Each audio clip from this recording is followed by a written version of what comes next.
सैयद तनवीर अहमद साहब से ख्वाहिश करता हूं कि हमारे पास 15 मिनट हैं, वो हमारे सामने हमारी एक टीम लीडर हिना मिस बोल रहे थे, नॉलेज स्किल एटीट्यूड पर बोलें या उनके लिए जो चीज़ वो बोलना चाह रहे हैं वो बोलें। सैयद तनवीर अहमद साहब ये नेशनल सेक्रेटरी हैं फेमी के, federation of minorities educational institutions in India.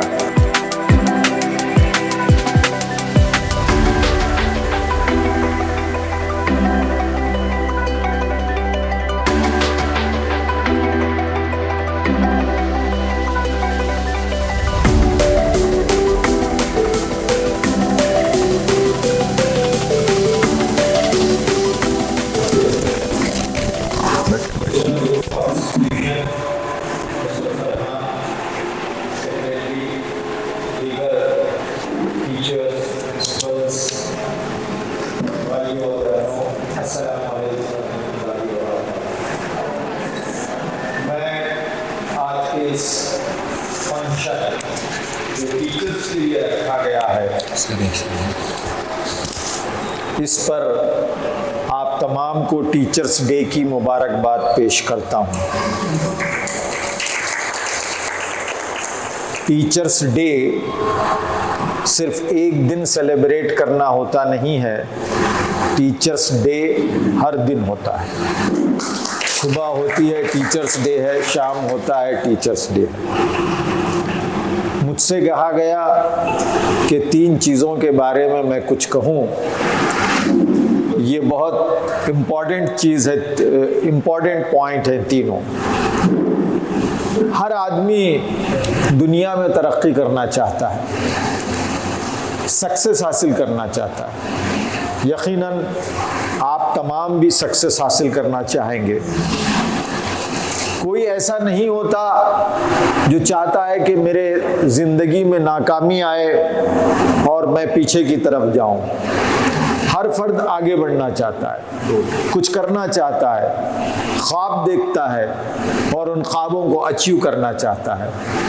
लेकिन ख्वाब सिर्फ देखने से पूरे नहीं होते, उन ख्वाबों को पूरा करने के लिए आपको मेहनत करना पड़ता है।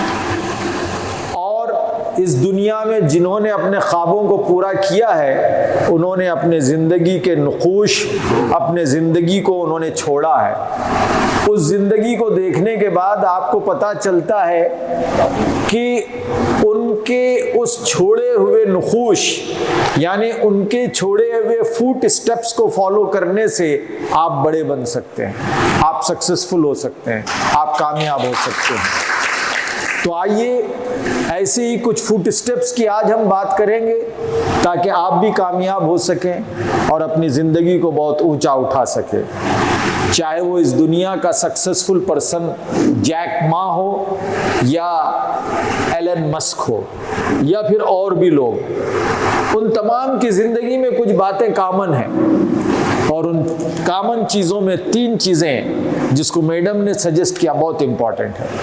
नंबर 1 चीज़ नॉलेज। किसी भी काम के लिए, चाहे वो पॉट बनाने का, बर्तन बनाने का काम हो या बड़े से बड़ा काम हो, रॉकेट बनाने का, हर काम के लिए आपको एजुकेशन, ज्ञान, इल्म की ज़रूरत पड़ती है। और ये इंसान की ख़ास बात है कि वो इल्म हासिल कर सकता है। शेर, हाथी, मछली इल्म हासिल नहीं कर सकती। शेर अपनी ग़िज़ा को रखने के लिए, गोश्त को स्टोर करने के लिए रेफ्रिजरेटर नहीं बनाया, लेकिन इंसान ने बनाया। तो इंसान के पास ये कैपेसिटी है कि वो इल्म हासिल करे, और आप जिस प्रोफेशन में हैं उसमें इल्म ज़रूरी है। कहा जाता है कि best teacher is a best learner. अगर टीचर बेस्ट लर्नर नहीं बनती है तो उसको टीचर नहीं बनना चाहिए। तो आज हम डिसाइड करें कि रोज़ाना हम कुछ ना कुछ पढ़ेंगे। जैक मा, जो अली बाबा का फाउंडर है, एक सक्सेसफुल पर्सन माना जाता है, वो ये कहता है कि मैं किसी दिन बिना पढ़े सोता नहीं हूँ, हर दिन पढ़ता हूँ। यूरोप में एक औरत मिनिमम एक साल में 6 किताबें पढ़ती है 300 पेज की।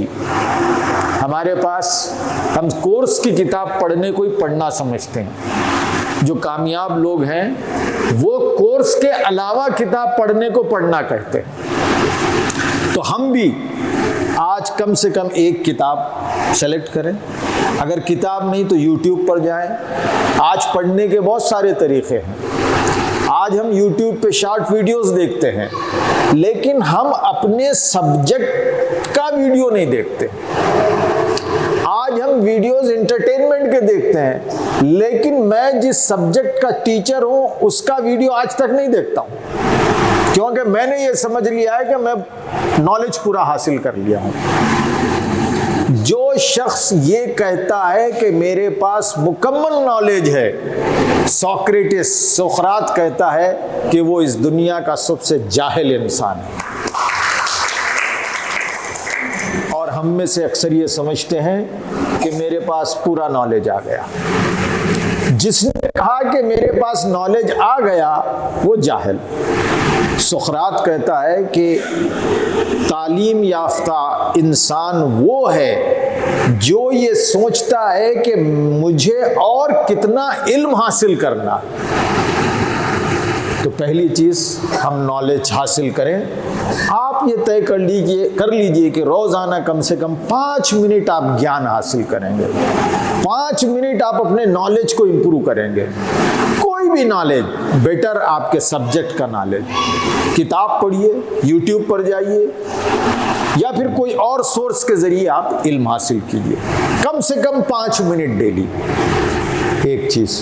दूसरी चीज, नॉलेज सिर्फ नॉलेज बन के रह जाए तो कोई काम नहीं। नॉलेज के साथ स्किल होना चाहिए, और टीचर्स के लिए स्किल बहुत जरूरी है। स्किल मतलब कि आप किस तरह पढ़ाएं। कहा जाता है कि teachers are artist and classroom is a theatre. तो इस क्लासरूम थिएटर में आप तमाम आर्टिस्ट हैं, और एक आर्टिस्ट को परफॉर्म करने के लिए स्किल चाहिए। वो स्किल आपको सीखना पड़ेगा, और वो स्किल नॉलेज के जरिए आएगी, और वो स्किल बार बार प्रैक्टिस के जरिए आएगी।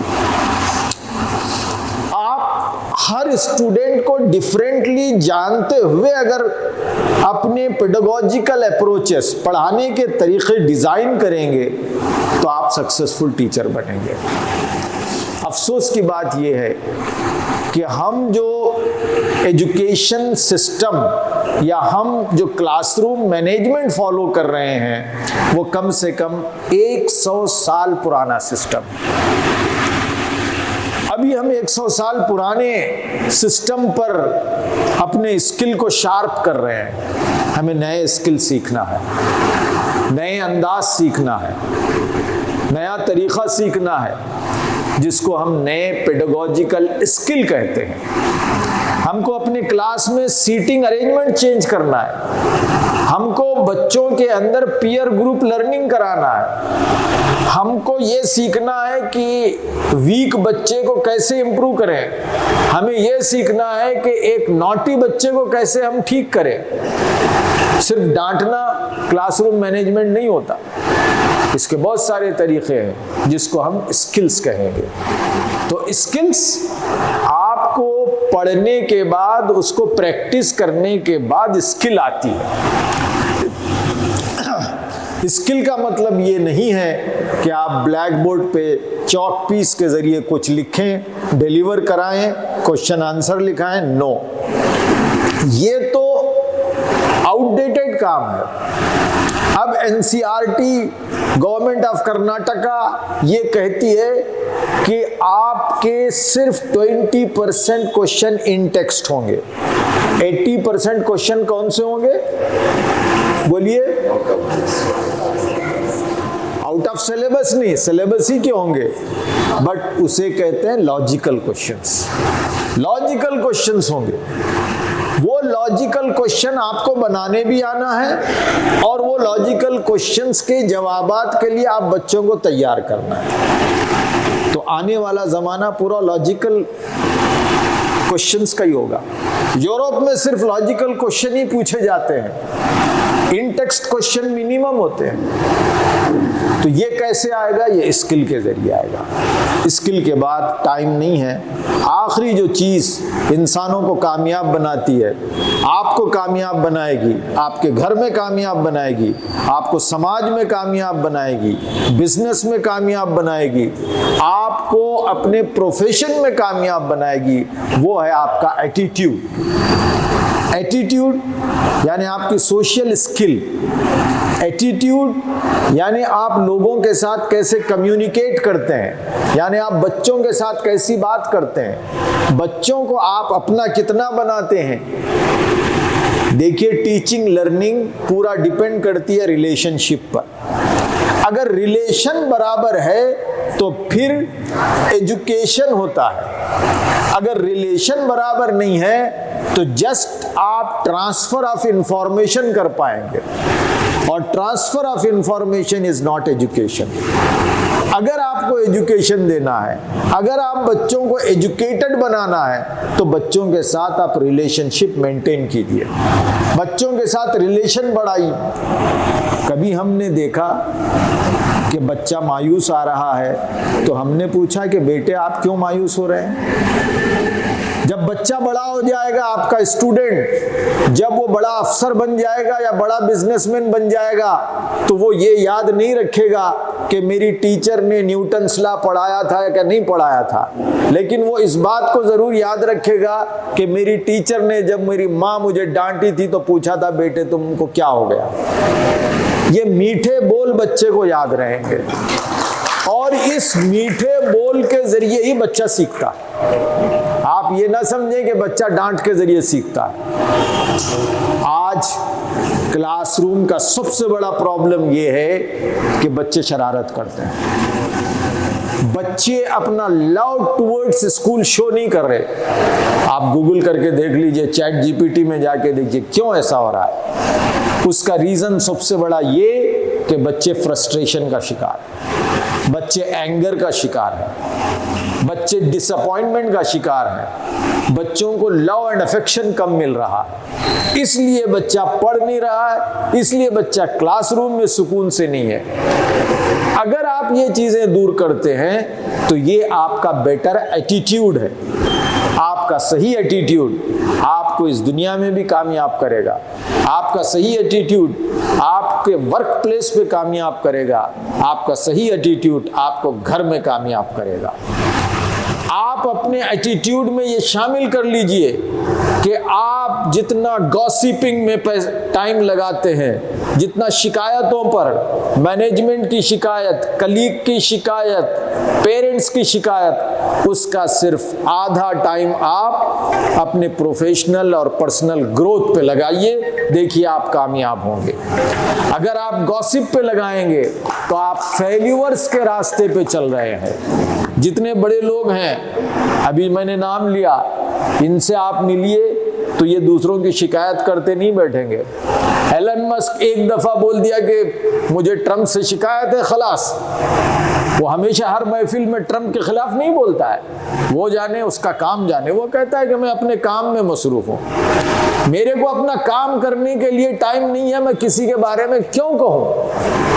अगर मुझे कहना ही है, ये बात गौर से सुनिए, एलन मस्क कहता है कि अगर मुझे किसी को क्रिटिसाइज करना ही है,